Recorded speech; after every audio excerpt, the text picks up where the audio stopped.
Hey, welcome back to the Mission 300 podcast. We are coming to you live with Caleb. David is finally joined us back in the podcast seat. We are missing. Tommy is out. He's in Germany. I think he's doing some kind of work, but I think he's secretly off to see the Bundesliga play a little bit of football. And Jason is dealing with COVID 92.07.58.865.8. I think that's the newest current variant that is out right now. So, with all that said, we are going to kind of hit it. And the kind of topic that we are going to go after is highlighting and kind of playing off two of our biggest podcasts. One was Caleb with the Appalachian Trail, and the other one was David with his first marathon, which are well over a year old now, but they're also a year wiser. So we are going to kind of hit on a topic, and I'm going to use this as a chance to pick their brains, some younger insight to the world as they are venturing through life. One thing that we wanted to talk about was how do we define ourselves to the challenges that we face, or even the challenges that we choose.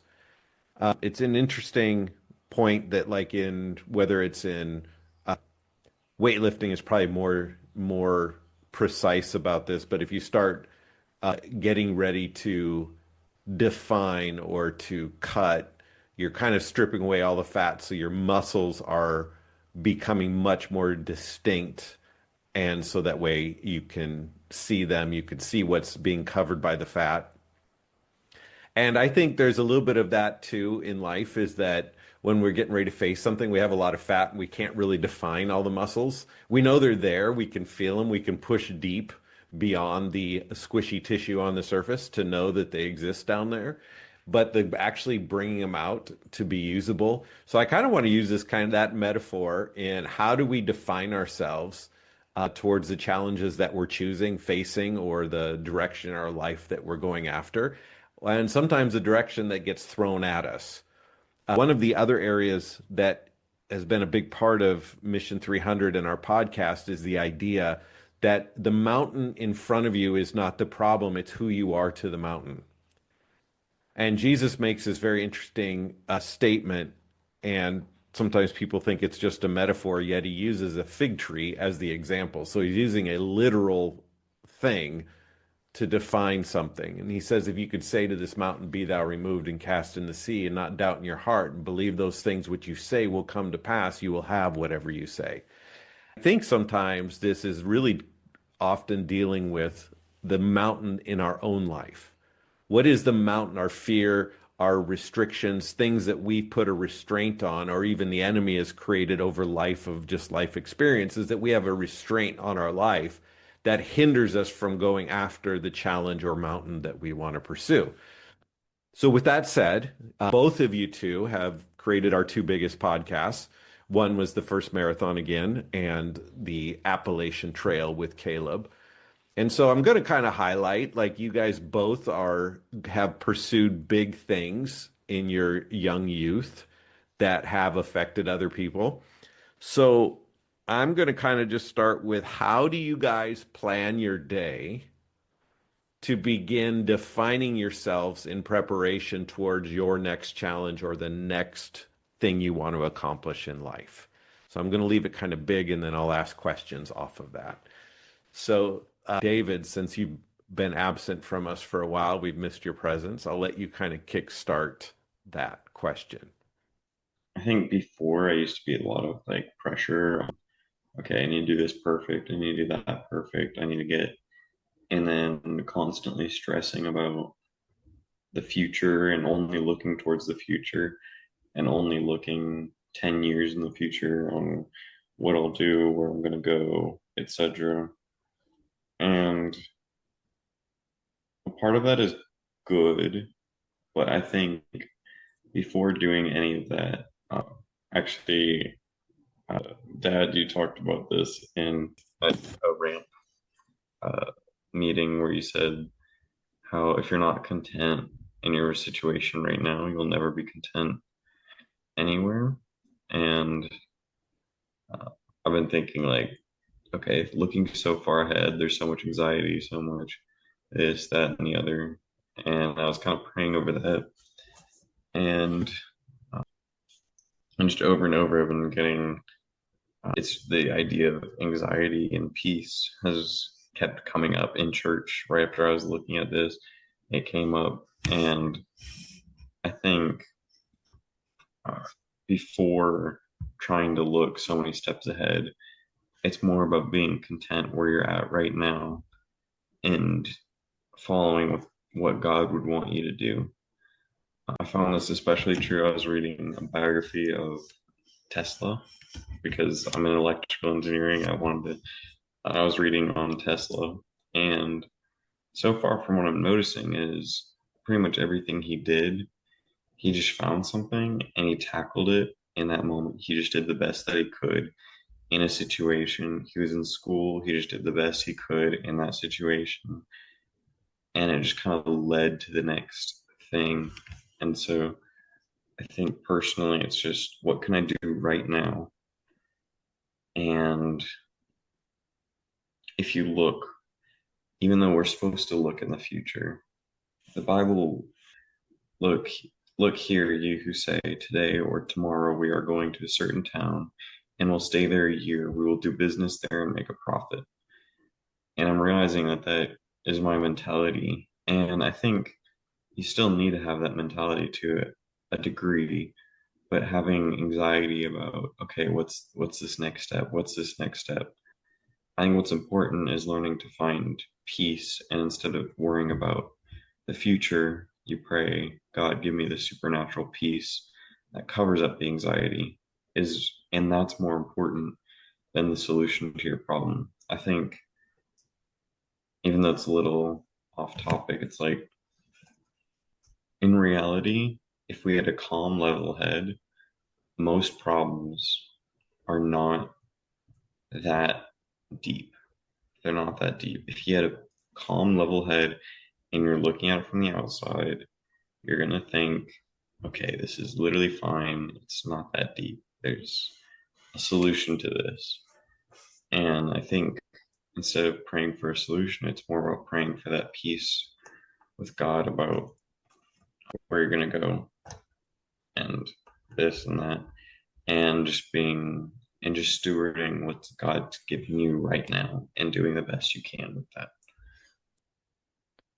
That's so good. That was coming from James 4:13. Um, Let me pop this question over to you, Caleb, just kind of highlighting with what David was saying. And I'll just add, being in Thailand, it's a very all about right this moment. They do think kind of about the future, but it's really more being in the moment. It's a very different cultural feel. And I know there's some nuances to that as well. But I agree with you. Sometimes we get so far focused into the future that we lose this moment. It's almost like these moments are just for the future, and therefore you never get to actually appreciate and be present in any of the moments. One thing too is just reading. I read a lot of sport, especially like the endurance and the running. There's a author by the name of Matt Fitzgerald. He writes a lot of the running books, and I'm not saying I agree with all of his core thinking, but he does bring out some really good research and some good thoughts of how so many athletes, the ones that actually do well, that win big titles, that have pushed themselves to the limit, enjoy the process more than the expected outcome. They are pursuing an expected outcome, but the expected outcome isn't their happiness. It's enjoying being in the present and doing the actual day-to-day function is where they find the most fulfillment. Because otherwise you could get to the end, and if you don't get it, you kind of look at it like I've wasted my life, versus if you enjoy each moment, you've actually, that's just a bonus on top of. So Caleb, with you, you've kind of done a pursuit, thinking about the future. You landed an amazingly creative job that is just way beyond what most people would think you would get when you just get done with walking a trail, and now you have to go find work, and you find yourself helping produce shows for a hunting channel, which is pretty cool. How do you think about that? Like, how do you look at the future versus being in the present? And you may not like current things in your present, or there's challenges. How do you go about this? So I definitely agree with David. Like I've personally experienced that just because I mean, first to go back to the Appalachian Trail like I always do, when you're, 500 miles in and you've still got 1,500 miles to go and you're like kind of done with it, looking at the future of this big goal is a pretty bad idea because you lose immediately the moment that you're in and you're like, well, this is impossible. Like, there's no way I'm going to finish this. And I think I've seen that for like getting this job I'm currently in. Like, when I was applying to, I mean, to be honest, I think I applied to like at least 50 jobs and like heard back from maybe half and then had like more than one interview with maybe less than half of that. And then it was like, it came down to like two job offers, like a ton of work into it. And at first, for the first, like, I mean, it was like a like first month of applying, it was like, oh man, this is not good, not good. Like really being in the moment of like, I'm never gonna have a job. Like I'm gonna go work somewhere that I don't want to work because there's not gonna be a job for me that I want. And so this kind of like mentality of looking at this goal when you're headed towards it and it seeming impossible because it is a big task. I think it's like that you lose the moment you're in. And I think like I didn't hear what you said at the ramp, but what David said, if you're not content where you are, you won't be content anywhere. And even after I got this job, I kind of realized I was a little bit ungrateful for it because I looked back, I was like, oh man, like there's some things that aren't perfect, blah, blah, blah. And I should have been thinking of what I was thinking 6 months ago before I got the job when I was like, I don't care what the job is. I would do anything to have like a job just to be out of, I mean, I was living at my parents' house and stuff like that. And so for me, I've had like these moments where there's a goal I'm pursuing. And because it's far enough off and there's enough little consistent things to do, it makes it seem impossible. But if you set your focus on what can I do today? What can I do today? How many jobs can I apply to? What can I do today? How many miles can I walk today? I think that's a key mentality that has helped me get to a bigger goal. It's the consistency of every day. What am I going to do today? And yes, I do have this goal, but I can't ask myself, what can I do in 6 months if I'm not starting with what I'm going to do today and tomorrow? Because that's going to happen every single day that entire 6 months. And no matter what, that 6 months is going to pass, no matter what you do. So you might as well focus on what you can do today because it's within about 12 to 18 hours of time that you have to do this. So I think that that's like something that has taken me so many times repeatedly of punishing myself with a mentality of this is impossible to get to the more this like idea of what can I do today and what can I do at this present moment. And yes, it's still aiming at that goal, but that goal will be the result of what I did today, what I did tomorrow, what I did the day after that, and the consistency. And I think anybody who does any kind of physical goal, like David doing his cut, if he looks at the goal of, oh, 6 months from now, I want to lose this much fat and be at this body fat percentage, that's impossible. But I don't know how many calories David's trying to cut out. But if he's like, well, I want to eat 500 calories less today than my like base or 2,000 calories, that's something you can do today. And what happens when you do that for 6 months or however long the cut is? Well, let me throw this at you guys. I know me being the oldest guy on here, um, and kind of in a different phase of life, you tend to start picking what's worth putting your time to for the future. And I know it can be kind of tempting, especially in Christian circles, that you're always looking for this prophecy to come to pass, or in the future this will happen. And you stop almost living in the present, like you become just like, this present is not good. I'm just looking forward to the future. And for a lot of people, they hit things in life that it is just not good in their present. So I'm not disagreeing with that. But at some point, we have to be able to live in the present. Like, we have a hope for the future, but we have to live in the present of the hope. So you guys are in a different phase of life. You're looking into the future of establishing yourself and moving forward.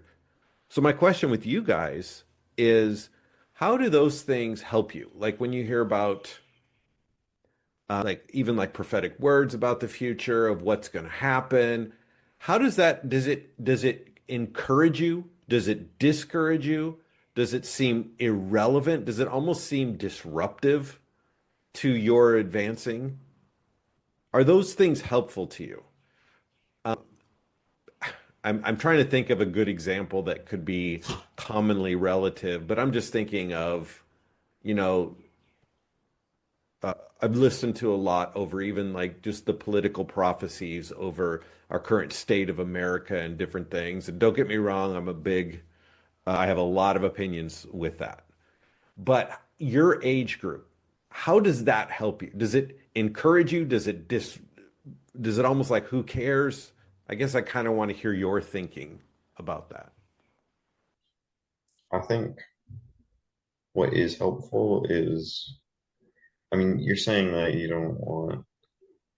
can't just not look in the future. I mean, I'm not just gonna decide, okay, I want to work minimum wage in at a fast food joint in my parents' basement for X many years. I mean, like, I think everyone aspires to do something a little more than that, right? And I think it's still necessary to have a plan and build up your life and your daily habits as best you can and be as, and like I said, like, whatever you have at your disposal right now, you put your everything into those things. But I think there's also an extent where there's just no more, that there's just nothing else I can do right now in this phase of life. Like, as a high school student, there wasn't much more I could do besides maybe volunteer at somewhere and maybe practice some of my projects that I like doing, or work, just do the basic things. And worrying about the next step, even though I kind of knew what I wanted to do, but it's like, okay, my plan's already in place. I know exactly what I need to do, and I know exactly what I need to do today, and I've done it. So why am I still worrying about it? There's no reason, but you still have to set those goals for the future and tackle every day and ensure that you're doing every day exactly like you want your days to be going. And if they're not, then try to do better. But if they are, then you have no reason to continue worrying. And there's a lot of people here that I'm talking to, and it's like, financial burden and stuff is a very real thing. And the reality is, you're a student, you're only allowed to work so many hours. There's nothing more you can do right now. So, you know your options. Just thinking about it isn't going to help the situation. Just take each day like you can and continue in that. And that's kind of what I'm saying. And I think just a structured plan, like, I've been listening to a lot to Dave Ramsey lately. I listen to his book as I do a lot of walking nowadays. And I've listened to like 3 audiobooks just walking to and from classes because I have to walk so many miles a day for school. And I think just having it so laid out simply, this is what you have to do. And I'm just kind of on that path of that. And I don't have to be concerned about so many steps ahead. You just defined what being in the moment was. So when you're in the moment, you're not just entertaining killing time. You're in the moment is giving the idea that you got an audiobook to listen to while you did your walk. You didn't just put in random music and just listen to music and kill time between. You're not a time killer. You're actually so in the moment that it's actually better for your future. So it's kind of interesting. The key thing about your future, you actually are doing those things, but you're not really thinking about, you're not in a worry sense like for the future. You just like you're taking everything that's in front of you and just giving everything into it. And so you've run your races like this. You've prepared for marathons, you prepared your fitness, you prepared schooling, and you're kind of giving a clarity of you don't worry, you're working towards something in the future, but you're in the moment working on it and you're not worried how you're going to get there. It's just you're doing what's in your moment. Continuing, I think it's a lot like fitness in the sense that right now I've reached a point where I just haven't gotten stronger in any of my lifts in the gym for a long time. And so I'm doing a full cut and bulk cycle where I basically just remove the fat and then gain all the weight back. And hopefully my numbers in my squat and my deadlift and my bench would go up again. But when I'm doing that, I have to think 6 months in advance because in order to lose 10, 15 pounds, it takes 3 months. And it's just today I'm being consistent, consistent, consistent. And no numbers go up when you lose weight. It pretty much stays the same or drops slowly.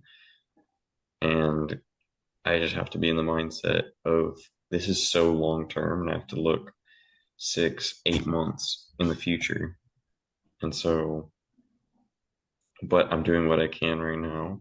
So you're actually working the sowing and reaping process that Jesus uses the metaphor for so much of the entire New Testament is I'm sowing what I can today, but I can't make it come out tomorrow, but I just know what I could put into today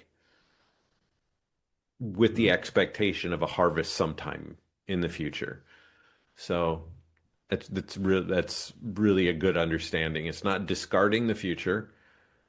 Is using the future, but being present in the day and not worrying about the future or that fake hope of one day this will come and I won't be in this situation again. No, you will, because you're out. That was that contentment side that you were talking about. You got to be content in this moment so you can give everything. Otherwise, you'll just be discontented in the future as well. Caleb, your thoughts on all that?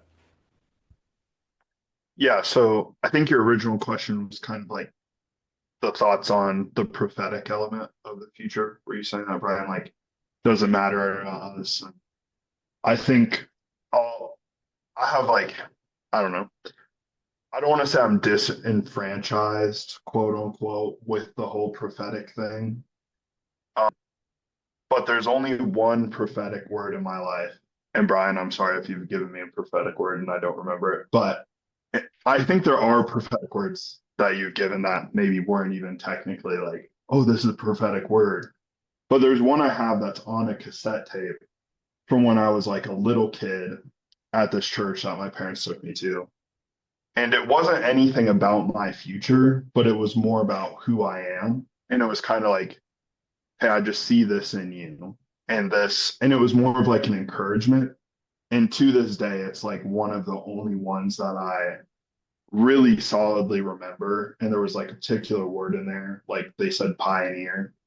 And like, for stuff I've done, I feel like that's relevant. But I think when I've heard prophetic words and people give other prophetic words, it's like, oh, this like, and I don't want to dog on it because I know it could be very different for people. But just from my experience, like people maybe being, I don't want to say specifics, but like being like, oh, I just see God putting millions of dollars into your hand and all this stuff.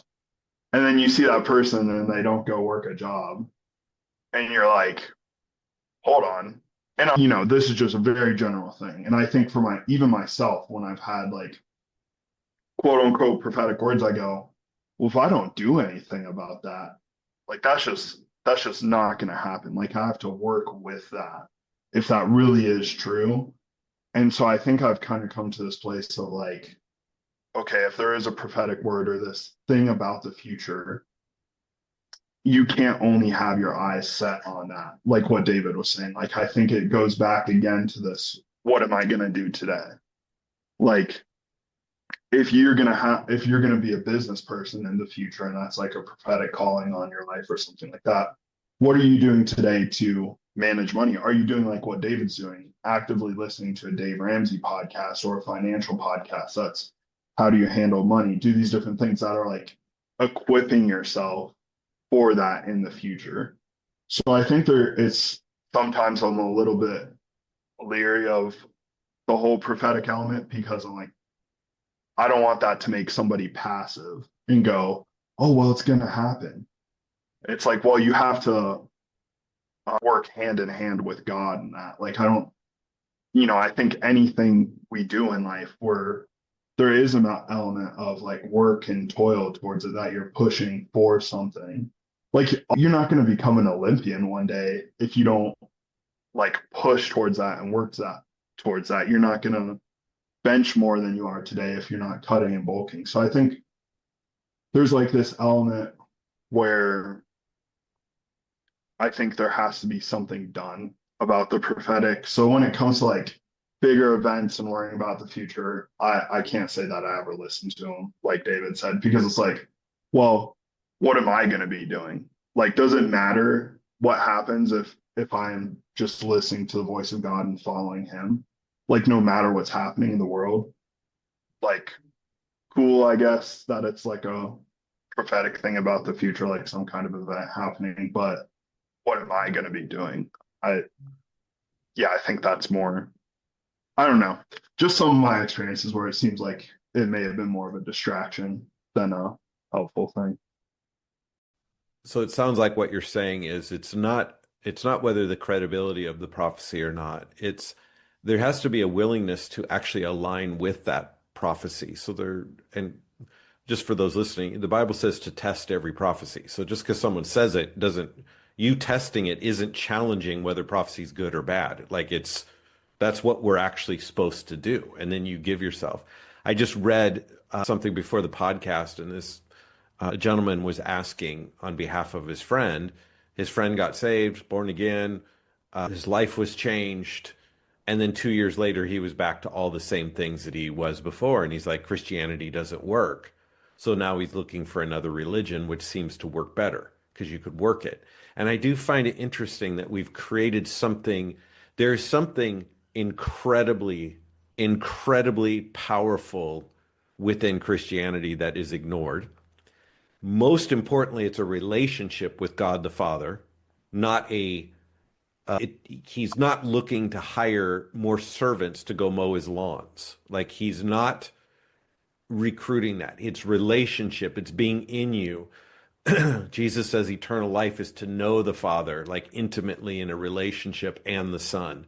That's what eternal life is. So that's the thing that he's desiring for us. And there is all the other pieces of it, but it's almost like we've one, you either create all these works that you have to do to know God, but then we forget that once you know God, there should be a desire to want to, man, I want to give myself into this to go. If that's not, I want to give myself to this, something's off. So if you did the Appalachian Trail, you had a plan, you had a goal, you had a vision, did it work by itself? No, it kicked your butt. It knocked you off the trail. It caused you to have some second thoughts, to say the least, right? So we're summarizing a big event, but you gave yourself to it. You get to say, hiked the Appalachian Trail. You get that in your treasure trove. I don't, but it was a vision, it was a dream, it was a desire that you had to give yourself to. That's a true statement, right? David, you could probably say the same thing. So I think this blending in Christianity is the same way. You have this new life, but you have to give yourself to this new life. And the same way, that's a daily functioning, giving yourself to something. So when I hear both of you talk about, I live in the moment, I live in the present, but you guys fully give yourself into those moments. Most people don't. That's why we just rather hope for the future, because then you don't have to do anything now. We're not responsible. Both of you guys take responsibility. So my question, how did you guys get to the point where you think that way?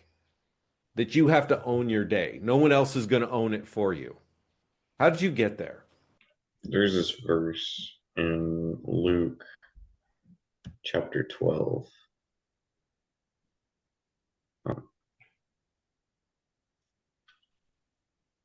And it's actually talking about a lot of the stuff I've been talking about. You be not worried about everyday life, whether you have enough food. Do not be anxious, for there's tomorrow. For tomorrow is anxious has enough. Today has enough things to be worried about. And at the end, it says, "Sell your possessions, store up treasure in heaven, and wherever your treasure is, there your heart will be also." Right? And I think a lot of people take that into the belief that there is, like, you have this treasure in heaven for all these good works you do. And I personally don't believe that there's any difference in someone who does a lot of good works and what they get in heaven versus someone who doesn't, because there's the parable of the workers, the laborers, how one man worked for 1 day, one man worked for 2 days, one man worked for 3 days, etc. And they all got paid the same, and that was the representation of the kingdom of God. And I think when the Bible says, "Where your treasure is, there your heart will be also," store yourself treasures in heaven, I think it more means you store yourself treasures in heaven. That's where your heart is. Your heart is in those treasures. And as you transform your mind towards God, I feel like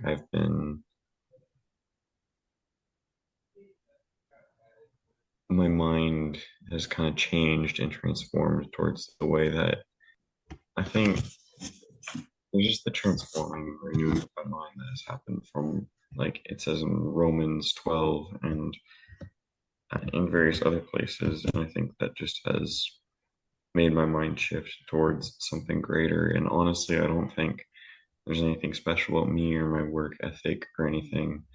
I think it's genuinely a gift from God that in pursuing God, my work ethic has increased. This has increased. Everything has increased. And I think that's just how it works. I don't know.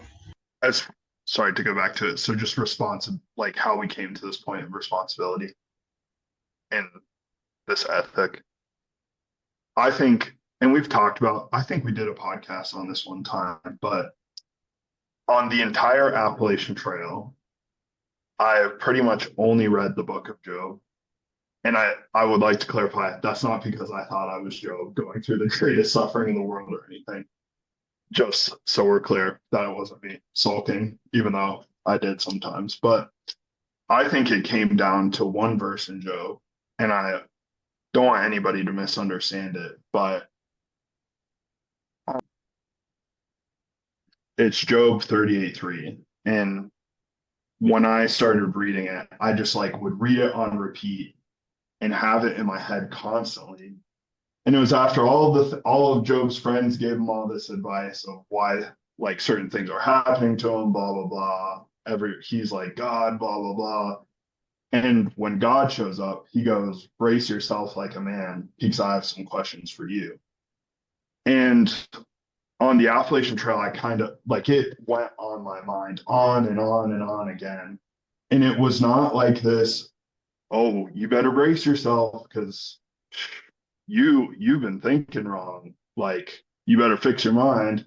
And it wasn't a brace yourself like, "Oh, you're going to face some punishment for your questions." It was more brace yourself like a man because I have some questions for you of like there's a correction from a father, and he's doing it because he loves you. And I think that has always put like this sense of responsibility in my heart, because it's like if your dad asks you to do something while he's gone at work and he comes home and that's not done. It's not like this fear of like, oh, I didn't do this thing or anything. It's like, oh man, I don't want to disappoint my dad. Like I love him and I want to do this thing for him that he asked me to do. And I think, I don't know, when it comes to the responsibility aspect, I've punished myself enough to know that when I avoid responsibility, like the consequences of my actions that are unrelated to the devil or God, they're just like the natural occurrence of the world, is enough to be bad enough when I don't do what I should. But also this sense of like, if you have this relationship of God as your father and you're a son, there's like this pursuing him that it changes you. And it's hard to articulate because I don't want to put it in a way that's like legalistic isn't the right word. Like you have to do these things. There's just something about that brace yourself like a man, where it's like pick yourself up with responsibility and carry that. And that's what matters. Like what else is happening around you, that doesn't matter. Like it's like Jordan Peterson says, before you go and try and change the world, make your bed. And I think it's like this a similar concept. And I don't know. I also really like the poetic nature of it, the brace yourself like a man, because there is something about that where it's taking responsibility. Bracing is like this sense of like tension. Like when you go to bench press, like David's doing for building muscle, you have to brace yourself against the weight of that. And then you're pushing against that. And that's what's building muscle. So I think that's been in my mind constantly ever since like studying that and making it a part of like my heart for what I do every day. And so I don't know if that makes sense, because like it makes sense in my head. And anyways, that's kind of where my ethic of responsibility I feel like comes from, is that relationship with God, like David was saying, maybe just a different aspect. So Let me do a quick little recap of what I picked up from you guys. So one thing we're talking about is like the future dreams, goals. We have those, but we're living in the moment and just giving our all into the moment. We have an objective of wanting that, but we're not trying to live in it. We're living in our moment. One thing that you guys suggested in that process of how you think is it frees you from past. So people who live too much into the future, hoping it will be better, are still living in the past of something that either they've done, something that's happened to them. And so the middle becomes washed away, which keeps them from doing things. So I think your guys' approach and thinking helps eliminate or helps you move forward from the past as well. Because a lot of times we want this bright future because we're tired of what the past gave us. But the fact is, if we take responsibility and live in our moment, the future is going to be different, regardless. And our mountains will be different. And you'll begin facing those things completely different. I like to, going back to the metaphor of defining, your guys' work ethic and responsibility define you, that you become more valuable in the future. You become more distinct in the future versus lumpy, like from our fat layers. You're very much more distinct. And I do like this. I was kind of quoting from the book Bear Grylls, A Survival Guide for Life. He makes a comment of don't make money your pursuit. And I know neither of you guys have done this, but just for the listener, like if I just had more money, I'm just telling you that is not an American thought. That is like a historical world thought, because it's the number one thing on people's mind in Thailand as well. Well, if I just had more money, then this could be better. I'm glad you guys don't think of that. And Bear Grylls was just saying, if you give yourself fully to what you are in the moment, money always follows that. It just is a byproduct of doing that. So for those who need life changes, these simple principles of just giving yourself fully into the moment of every day is this building block to what you're going to need in the future. So it indirectly starts adding to that. And the final thought that you guys had mentioned that I just want to bring clarity, I absolutely believe in prophecy and speaking into people's lives. But if something speaks and it bears witness, you have to give yourself into it. So just like David, you brought up that verse in Luke, you had to give yourself into that of not being anxious about tomorrow. You can't just read it and go, okay, I don't have to be anxious. And then you're kind of anxious of how it's going to work.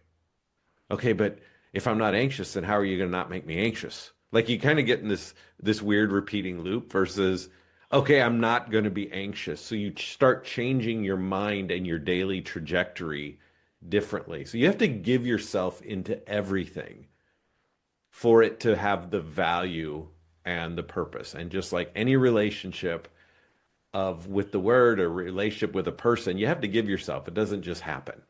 So with that said, I kind of want to just leave you guys can have the final thoughts before we go. If there's any clarity that you want to add or any final thoughts of those that feel like they have this mountain to face, that rather than looking at it as like this obstacle, they look at it as a journey and a challenge. Any final thoughts for anybody?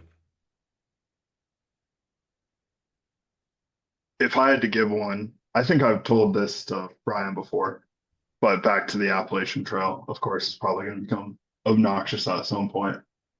But it was weird because I kind of had this, I don't want to say vision, but like thought on the Appalachian Trail that God was waiting for me on the last mountain and I could see his hand reaching out.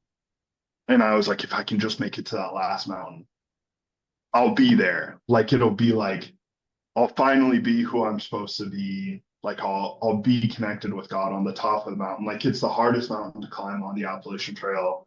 It's like the pinnacle. And so the whole time I was panicking because there's a possibility if you don't go fast enough, you do not get to climb the last mountain because it shuts down. It's like the only part that legally shuts down, like October 15th, the first sign of like bad fall, winter weather coming in. And I had this thought process of like, oh man, if I don't get there, like this is gonna be bad. And that was like all that mattered to me for like probably the first half, or I hate to say 3/4 because I can't believe I ruined so much of it in that sense. I'm just kidding. But there was at some point a revelation and a realization that God was not on that last mountain. He was on the one I was standing on right there in the moment, walking every moment with me. And I was missing out on seeing him right there with me because I thought he was only on that last one. And I was only looking at him on the last one, even though he was there. And it was really weird because I got to the end and it was like, that didn't feel any different. I hiked up there for sunrise. There was no sunrise. It was covered in clouds. It wasn't like the most beautiful, epic moment on the trail. It was just like I walked down, my dad picked me up, and it was over. And I think it was like a testament to God's not waiting for you at that last thing. Like I think that's sometimes what can become associated with a goal. And that's really dangerous. And I do it probably a little too much still. Like I'm still working on learning this, but he's right there in the moment with you in the morning when you wake up that day, that goal is still a year away, 10 years away, 6 months away, whatever the time is. And I would say that's the key for me too, is waking up and going, not how am I going to make it to this to prove to God who I am, or like I'll finally see, like have this new understanding because I'll be at that goal. Like who you are is becoming in those moments every day. Like you're already there with who you are if you're there with who God is and understanding that. And I think like that perspective shift of God being with you in every moment, and if you can look over and see that he's walking it with you, I think that's the key, because then you're going to want to talk to God in the moment and not think that you have to talk to him at the end and be like, look, God, I did it. Now what do you want to tell me? He's got something to tell you right now. So I would keep an ear out for that. I think to summarize pretty much everything I've said, I'm just gonna say like be content in the moment and make sure that you every day is the best that you could have lived that day. And that's the only way to know. Awesome. Well, on that note, thanks everybody for listening. We'll have Tommy and Jason back with us next week. But until then, keep the faith, stay in the fight.